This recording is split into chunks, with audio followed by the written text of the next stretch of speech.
When I decided to choose life over death, approximately about 3 or so years ago, I never thought of certain aspects of my life. I only started out with sugar, and that was the experience I had, and so I ran with it. And it wasn't until later that I began to learn new things. I began to put pieces together. And I started a blog, and I wasn't able to finish it completely for an entire year because I was learning so many things, and it felt like I was all over the place. So here I am with a fresh new start, and I wanted to just start off by talking about something that we all know. And one thing that we all know, or have heard about at least once in our life, is something called the cell. Now you're probably asking, this is life over death, why am I learning about the cell? Well, on this journey, we're going to have to learn about our bodies. It's just inevitable. How do we know what to feed it? How do we know what's the right temperature that we should live in? How do we know about physical activity? How do we know about the right sleeping? How do we know what's best for our bodies if we don't add science? So science is very important. So we're going to talk about the cell. Now, I have pictures of cells, and when you think about how big they are very small. And if you could see what I was going to be playing with in my hand, you probably can't see it. These are the tiniest beads, no, you can't see, that my daughter has. And if I hold them up, they're going to fall, so forget about it. But I do have a picture of these things. Now, a cell is smaller than the bead that you're going to see on the picture that I have. Now, why is that so important? Because cells are the most basic unit of life. Now, inside a cell, we have the mitochondria, the smooth and rough ER, but I'm not talking about any of those things today. Today, I just want to focus on the cytoplasm. And why the cytoplasm? I want to focus on the cytoplasm because it is made up of salts and water. Yes, you heard me, salt and water. And it's a sticky substance, and that's where the mitochondria and the smooth ER and the rough ER, that's where all of those little things sit inside that cytoplasm. Well, I've never looked at life like this before, but look at my lovely two bananas. A few days ago, this banana was just as big as this banana. But what has transpired over the time? Well, if you guessed, water depreciation. Yes, you heard me, water. Because one thing you need to understand is that when these bananas are detached from the tree, they are going to slowly start to die. It's inevitable. It's inevitable because they are missing the source, and their source provided the nutrients and water that kept the banana alive. Now, without that, the banana slowly dies the moment it is picked, because the cells do not hold the water as well. And as you can see, this banana now has shrunk to a very small size in comparison to the banana it's beside. It makes for a very sweet banana and makes some great banana bread, but that's not the point. What I want us to understand today is that we have a duty and a responsibility to our bodies, and our bodies are craving water. Now, how do I find this out?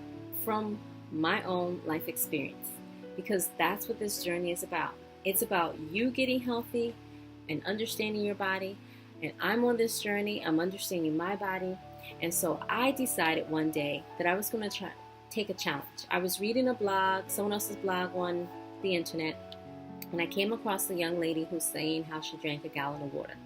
Now, mind you, a gallon of water is about 128 fluid ounces, and so I decided to take the challenge. It's just water. But it was very hard to drink a gallon of water a day. And I did it for an entire week. And then my body was like, okay, I'm good. I can't do no more water. But what that taught me was that my body was depleted, because for the first 6 days of drinking a gallon of water, I just wanted it. I just wanted the water. Even though I was forcing myself, I knew my body wanted it and needed it. Yes, you will go to the bathroom a lot. Now, I'm not saying stay on this thing of drinking a gallon of water. And that's the thing that no one I saw talking about. How do you make this life practical? When you're drinking the water, when do you stop with the gallon of water? Well, I'm going to say your body knows. And so when I stopped drinking it after a week, I didn't just stop drinking water. My body tapered off to start accepting about 6 to 8 glasses of water based upon my body weight.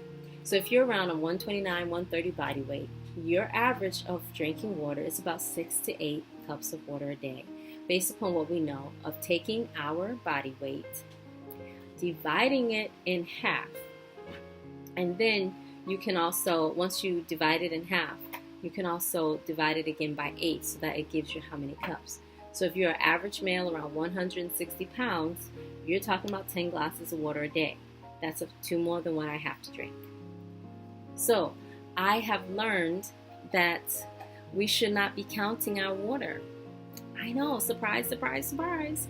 But if you're just starting, count your water. Make sure you're at least getting the minimum that your body requires.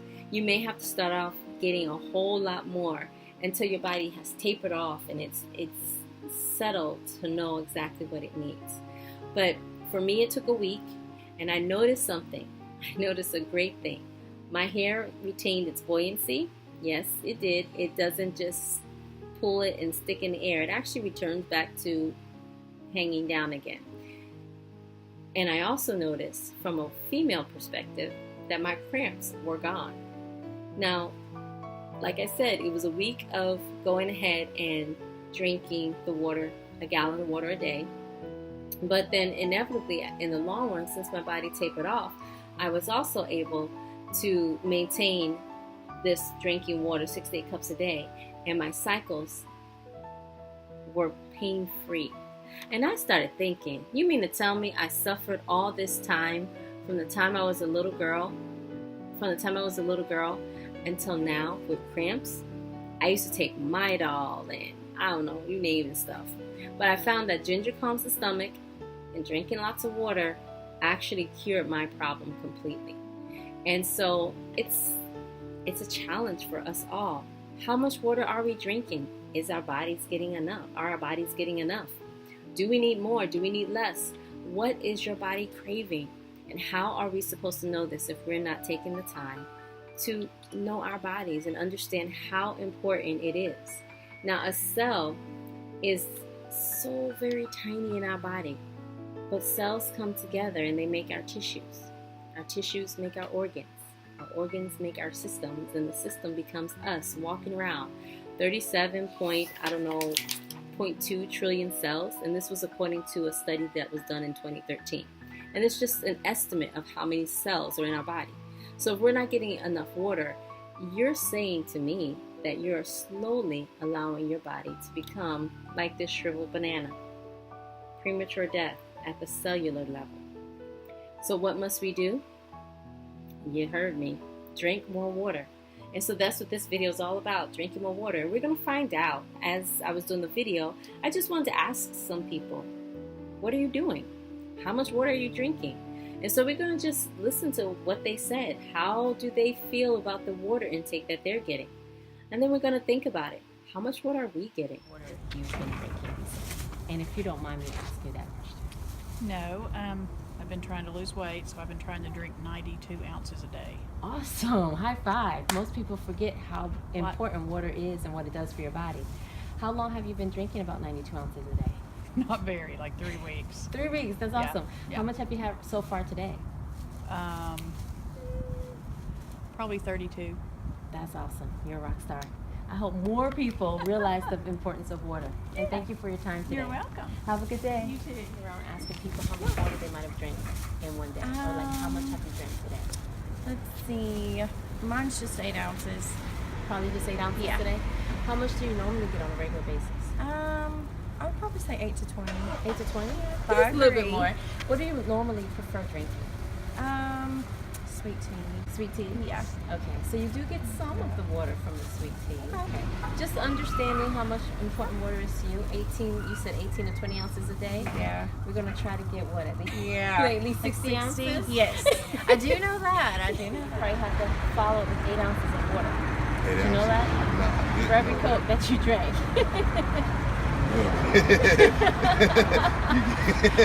You need some water today. All right, I just wanted to let you know how heavy you are. Divide it in half. That's how many ounces of water you need in a day.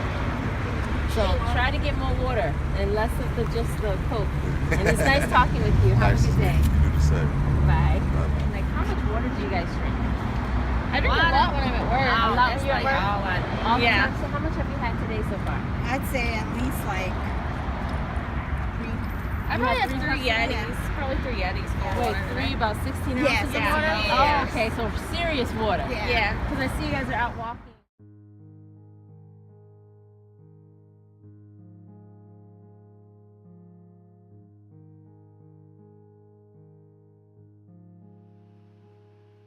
So here we are. We've come to the end of this presentation. And I have to say that some of us are doing very well with our water, just from the few people that I spoke with. But there's more of us. And we have to ask ourselves, what are we doing with our water? And we have to remember that this has an application for a more spiritual element. And that's what part of this journey is about. It's also a very spiritual journey. It's not just eating right or dressing right. It's also internally, how are our relationships with God?